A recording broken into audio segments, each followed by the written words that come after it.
We often turn to AI for answers, but what if we could use it to find ourselves? That's what we're going to dive into today using a really powerful method called clean language. So let's just start with this idea. What if a chat with an AI wasn't about getting some generic advice, but about, discovering the clarity that you already have inside you? To really get what this is all about, let's first look at how we usually talk to AI.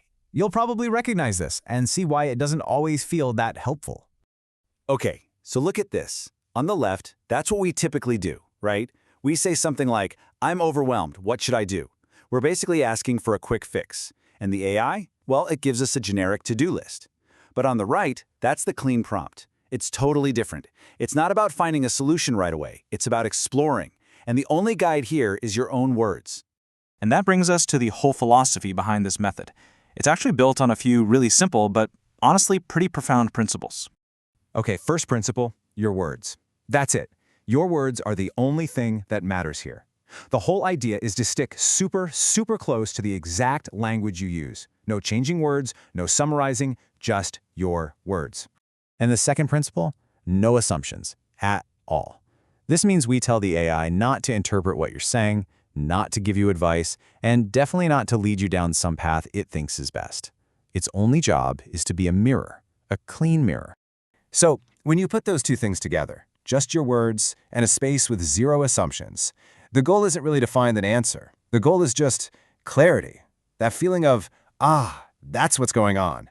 The kind of understanding that just shows up when you're truly heard, even if it's just by yourself.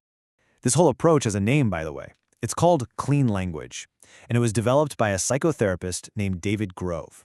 The whole point was to get the questioner's own biases and ideas out of the way and just honor what the other person is experiencing, using only their words.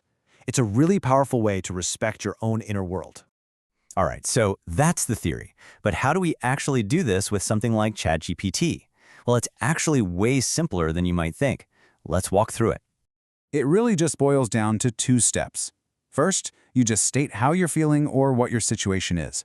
Nice and simple. Then, and this is the absolute key, you don't ask the AI for anything. You tell it to ask you a question using a very specific formula. Let's look at an example. So, step 1. The user just types out a simple, direct statement, "I feel overwhelmed." And now for step 2. Look closely. Instead of asking for help, the user gives a command. See the structure? They're telling the AI exactly what to say, and they've put their own word, overwhelmed, right there inside the question. And here's the magic. Because we told it exactly what to do, ChatGPT just acts like a mirror. No advice, no, "I'm sorry to hear that." It just asks the question it was told to ask. That's it. So what's the result? The user stops and thinks, and comes up with a much better description. That vague feeling of overwhelmed suddenly has more detail. It's a scattered, unfocused kind of overwhelmed. See? That's the very first step toward real insight, and it came from them, nobody else. And you could totally keep going from here. Ask, what kind of scattered is that scattered? Okay, so once you get that main idea, that core loop, you can add a few more questions to your toolbox. Let's look at a few more of these gentle questions to help you go even deeper. Here's a great one. And where is that X? This question helps you connect a feeling to your body. Is that scattered feeling in your chest? Or maybe it's buzzing in your head? When you ground an abstract emotion like that, it suddenly becomes more tangible, more real. Another really useful one is, and what happens just before that X? This one is amazing for finding hidden triggers. You start looking at the moment right before a feeling shows up, and you can begin to see the patterns, where it's all coming from. And then there's this one. This might be the most powerful of them all. It's sometimes called the power switch. Instead of trying to fix a problem, you just ask, "And what would you like to have happen?" It so gently shifts your focus from the problem to what you actually want. It opens up possibilities without any pressure to have the right answer right away. It's like an invitation to your own wisdom.